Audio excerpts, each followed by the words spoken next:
The first ever commercial flight between Israel and the United Arab Emirates has taken place on August 31st, 2020, and some are even dubbing this flight the Peace Plane. But it seems that a better name, in fact, would be the Occupation Plane. Flight 971, with top aides to Benjamin Netanyahu and Jared Kushner on board, took off from Israel's capital Tel Aviv and landed in Abu Dhabi as a result of the recent normalization of relations between the countries of Israel and UAE. This is part of a broader effort by the United States working to align Gulf monarchies with Israel to create an explicit front against Iran and further normalize the occupation of Palestine. This is something that could not be more clear than if you look at the plane itself. On the cockpit of the plane, the word peace was written in English, Arabic, and Hebrew. Right beneath it was the name of the plane, Kiryat Gat. And Kiryat Gat is actually the name of a Jewish settlement built on top of two Palestinian cities ethnically cleansed when the state of Israel was founded. To create Kiryat Gat, the Palestinian cities of Iraq al-Manshiyah and al-Fallujah, located just north of the Gaza Strip, were ethnically cleansed by Israeli armed forces in 1948 in a military operation dubbed Operation Yoav. And within a week, Iraq al-Manshiyah was completely destroyed. Not a single trace of a Palestinian building can be found in the settlement. In al-Fallujah, all that remains are the fragments of a village wall and the foundations of its mosque. Israeli government offices and an airport were then built on the surrounding land.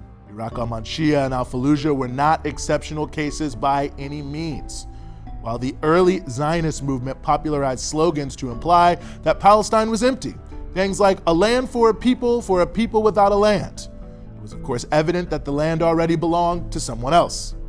Yosef Weitz, the president of the Jewish National Fund, a group dedicated to creating a Jewish state in Palestine, wrote in 1940, quote, "Among ourselves, it must be clear that there is no room for both people in this country, and there is no way, besides transferring the Arabs from here to neighboring countries, to transfer them all.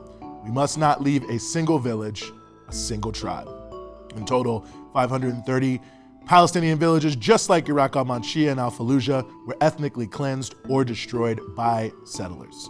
Israel regards this as its Independence Day, while Palestinians commemorate this as al-Nakba, which literally translates to the catastrophe in Arabic. Since the Nakba, the right of return has been a long-standing demand of the Palestinian people and is enshrined in UN Resolution 194, which stipulates a right of return for the more than 6.5 million Palestinian refugees, most of whom live just a few hours from their former homes. Israel refuses to comply with this and other UN resolutions, and this is one of the many reasons that the vast majority of Arab states and most Arab people have opposed the normalization of relations with Israel. That brings us back to the so-called Peace Plane, named after a Jewish settlement stolen from the Palestinians 72 years ago.